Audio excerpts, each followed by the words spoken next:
Hi friends and welcome back to my channel.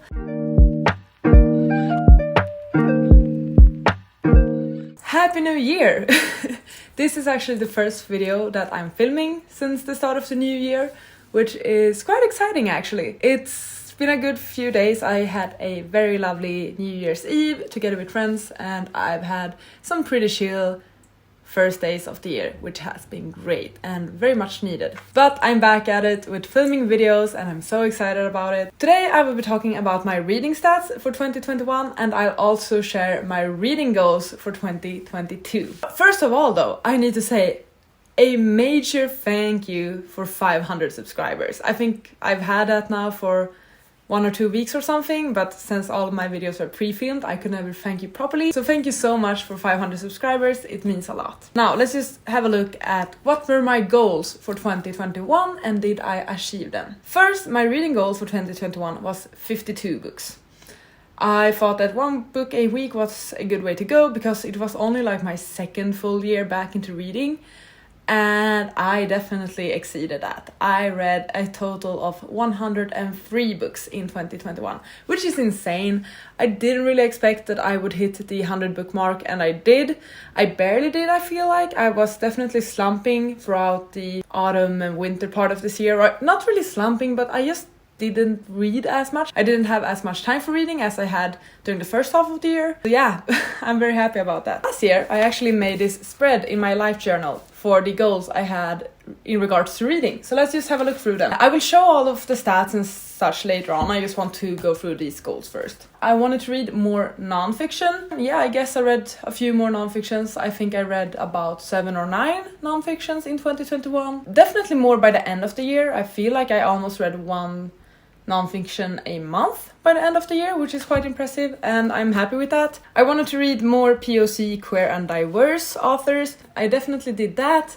My percentage of the POC authors and stories and queer authors and stories definitely went up, so I'm very happy with that. Still not where I want the numbers to be, but I'm getting closer and I'm always improving, which is what's important. I wanted to read 2021 publications or recent releases, and I definitely did. I read 16 2021 releases, so about 16% of my reading. I might want to up that in 2022, but also I want to work through my backlist in 2022, so I'm not certain if this number will move next year. We'll get to that. I wanted to have an average of over 400 pages per book. Definitely did not reach that. That was just a random goal I threw out. It didn't really mean anything, but yeah, so no. No average about 400 pages. I wanted to read books from more nations, and that I did. I wanted to read 1 Czech book, I did not get to that. I wanted to read more Swedish authors. Technically, I only read 1 Swedish author in 2021, but I read 4 of his books, so like kinda good. And also that author ended up being my favorite author of all time. So, I mean like, sure, I didn't really get the range of authors that I had expected, but still I read 1 Swedish author and it turned out to be my favorite author, so I guess you win some, you lose some. And I wanted my NetGalley ratio to be over 0%, and that it is. I think it's actually at, yes, 23%. So still not good, but definitely more than 0%. So those were my goals for last year, and I achieved most of them, or some of them, and I feel like I definitely improved in the areas that I wanted to improve at least. But let's just have a look at the actual pie charts and statistics and all, because that's what's fun, right? Okay, I'm gonna pull up both my reading log and Goodreads, because those are the 2 places where I mainly track my reading. So if you look at my year in books at Goodreads first, according to Goodreads, my total number of pages read in 2021 was 36,158 pages. According to my reading log, it's more along the lines of 19,174. The reason why there is a major difference between these 2 numbers is because in my reading log, I don't track pages for when I listen to audiobooks, but in Goodreads they do. Average length in the book is 351 pages. As I said, I did not reach over 400 pages, so that is fine. My average rating for 2021 was 3.2. That's not that good actually. I think last year it was 3.6 and this year it was 3.2. I've been reading so much more this year, so I feel like I've definitely come across books I don't really enjoy. I think I've gotten a bit more harsh with my ratings, which is good, I think. but I've definitely given some 1 and 2 stars this year, which I think is what's dragging this number down. Also, I think we'll get to this soon, but I do think that when I look at my 5-star ratings, out of my 103 books, I think only about 10 or 13 of them have been 5 stars. So it's like a 10% of the books I've read, which isn't that good actually. I don't know, we'll see. So those were my Goodreads stats, quite simple, but let's have a look at my reading log instead. As I said, nonfiction. About 9% of the books I read in 2021 were nonfiction and the rest were fiction books. I don't think this will change in the next year. I think I might average about 1 book per month. So perhaps around 12 books or something like that could potentially be nonfictions. If we look at format, 35 of the books I read were in printed format, 18% were in digital format, and 46.6% were in audiobook format. I have, I guess, a personal goal of always making sure that my text reading is more than my audiobook reading. I'm definitely not putting any values into that regarding anyone else. It's just something I want for myself. I want to read the books I purchase. That's the main thing. For me to see that the print and the digital books, that they together add up to more than 50% makes me happy. I do think that this might change for the next year. I don't think I will listen to as many audiobooks as I did this year, which might also knock down the total number of books I read next year. We're gonna have to see, I guess. I read so many audiobooks last year because I listened to them when driving back and forth to work. But then, starting in September, I started a new job and I no longer take the car to work, and I also have a shorter commute to work. It takes me like 25 minutes to get to work, which is insane. I've never been that close to anything. If you look at audience, nothing surprising here. 63% of the books I read were targeted towards adults, 36% were targeted towards young adults, and then we have a 1% of children's and middle grade. This is just the way I like to read. I'll probably keep this up in the next year or even read more adults, I think. Although I might read more children's and middle grade, because there has been a few as of recently that have caught my eye. If you look at genre, this is always a bit interesting because I always say that fantasy is my favorite genre, and it truly is. But actually my most read genre this year is general fiction. General fiction just includes literary fiction, contemporaries, stuff like that. So with 26.5%, general fiction was my most read genre of 2021.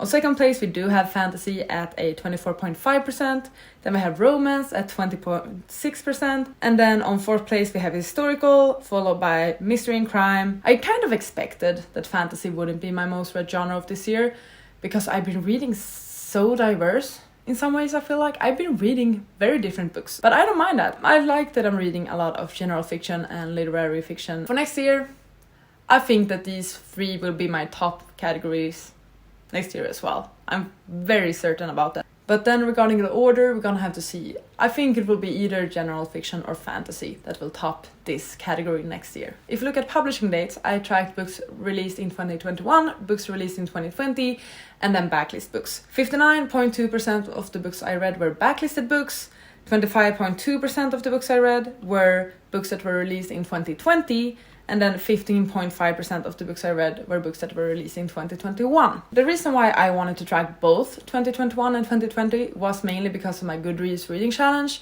where I'm trying to read the nominees and winners from the previous year's Goodreads Choice Awards, so like to catch up and then do my own Goodreads Choice Awards. So I'm expecting this to kind of look the same next year as well, because I will once again do that Goodreads challenge and try to read the winners nominees from the 2021 Choice Awards. So that means I will need to read books that were released in 2021. We then have books by page count. Most of the books I read were in the range of 300 to 400 pages. Makes sense. I feel like just a lot of books are in that range. And then what's just interesting for me, at least, we have the majority of the books in the middle, but then if you look to each side, so like 0 to 300 pages and 400 and beyond, there's actually an equal number of books on each side of this. 13 of the books I read were below 300 pages and 13 of the books I read were above 400 pages. I don't know, it's somewhat satisfying just to look at that. I didn't really read a book that was that crazy long. I feel like I don't have a book over 700 pages. According to Goodreads, I have read a really long book, and that's because I listened to Sleep in a Sea of Stars. But as I said in my reading log, I'm not tracking that. I'm only tracking the books I've like physically read. Book sources. 49% of the books I read were from Scribd. I get almost all my audiobooks from Scribd and also some ebooks, so I'm very glad that I can see that I'm utilizing this service that I'm paying for every month. 19.6% were books I had purchased in 2021, and we'll get to some stats regarding how many of the books I purchased in 2021 that I've actually read. 12.7% were my own TBRs, so TBR I had before this year. Then we have a few from the library, a few from Audible. I don't think I'm gonna keep up with Audible. It's just an expense I'm not really using that much. I can always find something on Scribd, so I don't think I will keep up with Audible next year. Mainly because I'm not a fan of the one credit system either. Because as I said, like I listened to 5-6 audiobooks a month last spring. That just wouldn't work with Audible. So that's why I love Scribd so much. Yes, their availability isn't always the best, and many people have some issues with that, including me, but still there's always something on Scribd, and things always do become available at some point. I'm happy with my Scribd subscription at least. Audiobooks by length, no surprise here either. Most of the books I read were between 5 to 10 hours long, some were between 10 and 15 hours long. I get bored when I listen to a really long audiobook, so that's why I simply don't do it. I prefer them to be around the 10 to 12 hour length. That works for me. We then have books finished by month. My best month was July. It was during the summer. I didn't really do that much, so yeah, I read a lot in July. I think I read like 13 or 14 books according to this chart. My worst reading month was October, which makes sense because it was the month that I moved. So I had a lot of other things to do, a lot of other things to focus on, and I didn't really have time to read. Star ratings. Here we can see that 10 of the books I read throughout the year were 5 stars. So that's like not even 10% of the books I read were 5 stars. I don't feel like that's too good actually.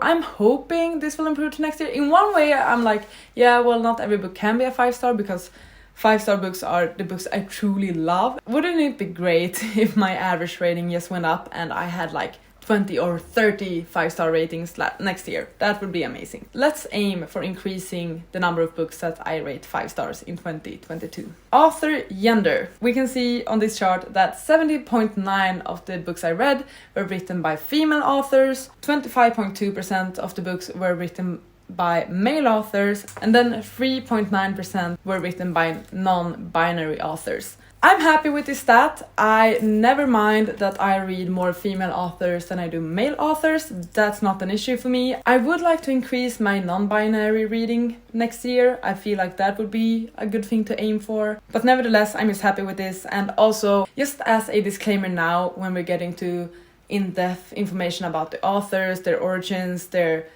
I guess, sexuality and stuff, like, I don't really want to dig deep into an author's life. That doesn't really feel right to me. So sometimes you simply don't know what an author identifies as or who they're dating or whatever. Like, that's not public information all the time, and that's not something I'm gonna dig into. If it's not clearly stated on like their website or in the author's note or something like that, I'm not gonna dig into who they are dating. Let's have a look at nation of origin. As I said, one of my goals was to read books from more nations, and I definitely did that. I think I reached 12 nations this year.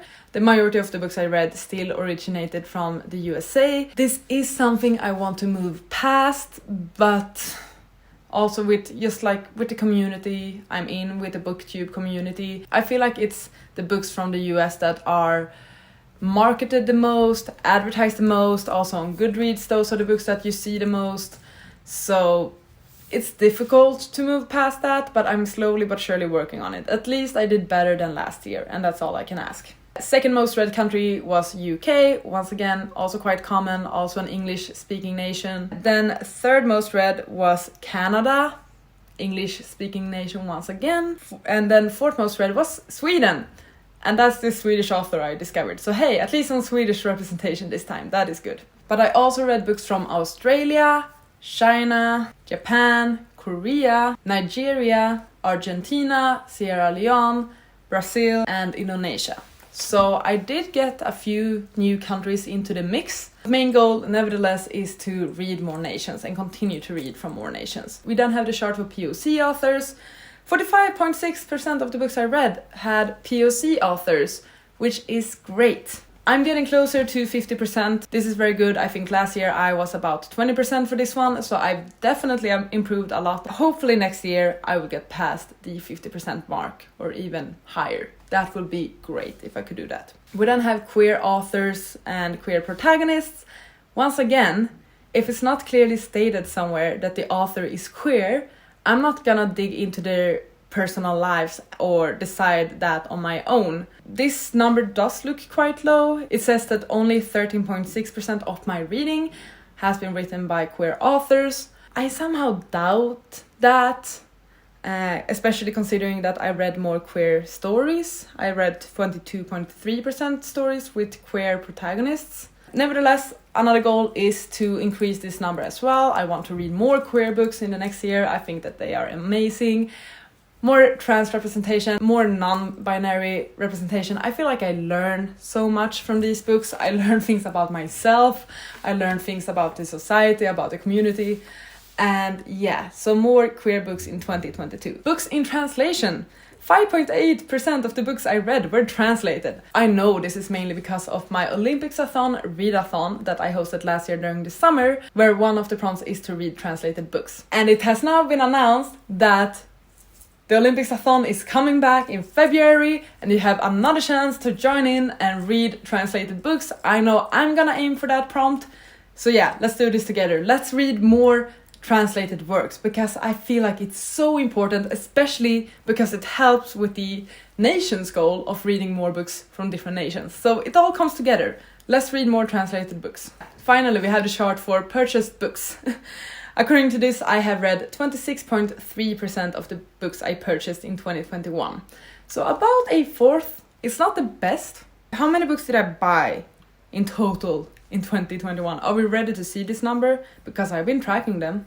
In 2021, I purchased a total of 76 books. Should we look at the spending? Probably not. I think this is a good segue to my goals for 2022. I would say I have two big ones and then some smaller ones. The two big ones are, well, the first one, of course, is my reading goal, my Goodreads reading goal. And for 2022, I hope to read 75 books. So that means I have increased my reading goal from last year. Last year it was 52, but it's still less than what I read this past year. I do think this might actually be a bit challenging. As I said, I'm not reading as many audiobooks as I did last year. Yeah, 75 books. I think this will be challenging, but I think it's good for me to also always aim a tad bit higher than the previous year. That's just something I enjoy doing. It's the way I've always worked. I used to compete in athletics and stuff like that. So I am competitive. I need numbers to motivate me. Like when I was throwing the javelin, I liked having a personal best and then aim to beat it. So that is kind of the same way for me with the reading goals. So 75 books should be doable, but still difficult. Unless I go into a major reading slump or something. We're gonna have to see. But I'm excited about the challenge. My second major goal for 2022 is to try and halve my physical TBR. I've talked about this a bunch. I have mentioned it in videos. Like, it was something I suddenly decided when filming a video. That was when I made that decision. I had not planned to make that decision, but I mentioned it in a video and like, yeah, I'm gonna stick with that. At the current moment, I have 101 unread books on my physical TBR. So the books you see here on my shelf and stuff. And I want to try and halve that number. Which now means I need to read 50 books off my shelves in 2022, which might be a bit difficult. How many physical books did I read the previous year now again? Oh shit! I read 36 printed books last year, and I'm now aiming for 50. So that's gonna be a challenge, but I'm excited about it. I feel overwhelmed by my physical TBR. I know I have so many amazing books on my shelves, otherwise I wouldn't own them if I didn't expect them to be amazing. I do think that if I start reading them, my average rating will also increase, because many of these books are most likely 4 or 5 stars.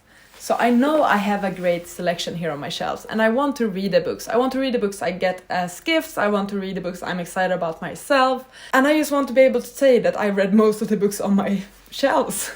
In regards to that, I'm not sure about a book buying ban. I will definitely lower my book buying in the next year, or at least during the first half of the year. I will still purchase books throughout the year. There might be sequels I'm excited about. There might be pre-orders I'm excited about.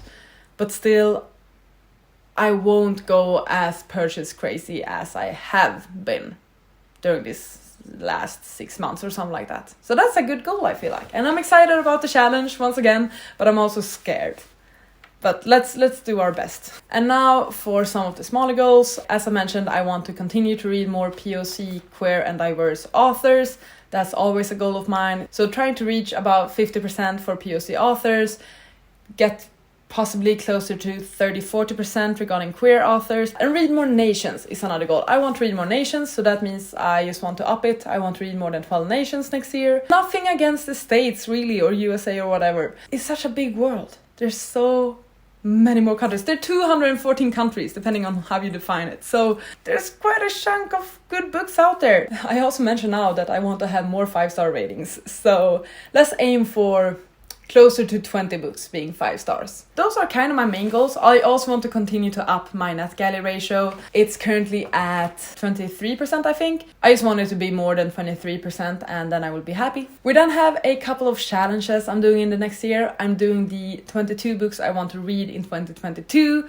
All of those books are off my physical shelves as well, so that is incredible. If I read those books, I'm on a good way to actually finishing my main goal, which is to halve my physical TBR. Another challenge that I'm doing again is the Goodreads Choice Awards reading challenge that I've assigned myself, basically. It's where I try to read as many of the nominees and winners from the Goodreads Choice Awards as I can in order to make my own Goodreads Choice Awards in the next year. I'm not really doing any other reading challenges. I might try and go for the A to C reading challenge, where the title of the book match one of the letters in the alphabet, and then you basically collect the entire alphabet.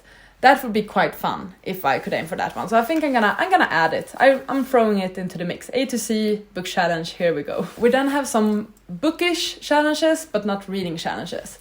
I mentioned before I want to get into Bookstagram and give that a proper go. So I'm gonna aim to start that now in January, which is very exciting. Another social media challenge would be that I potentially would like to try and make at least one TikTok video. I only watch TikTok. I don't make TikTok videos, but I've seen a few bookish ones that I would like to make myself. I have my journaling that I want to keep up with, both my bullet journals but also my everyday journaling where I just write down my thoughts. I also would love to make more book reviews and like book spreads in my different journals, so pages dedicated to a book I read and my thoughts about it, and also dedicated video reviews to books, because I did that for She Who Became the Sun. I really enjoyed that.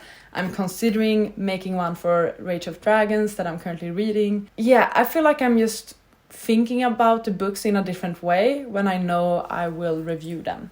So that's something I might want to do more of in the next year. So let's aim at having at least 5 dedicated book videos in the next year. Okay? I think that's a good number. Okay, 5. I can make 5. Yeah. I'm just throwing out numbers, but that's basically how my goal setting works. Those are my reading goals for 2022. It's already 2022 as well. It's insane. Please let me know what are some of your major reading goals for 2022. I would love to hear about them. I might be inspired by them. Thank you so much for watching this video. I really hope you enjoyed. Please take care and I'll see you on the next one. Goodbye.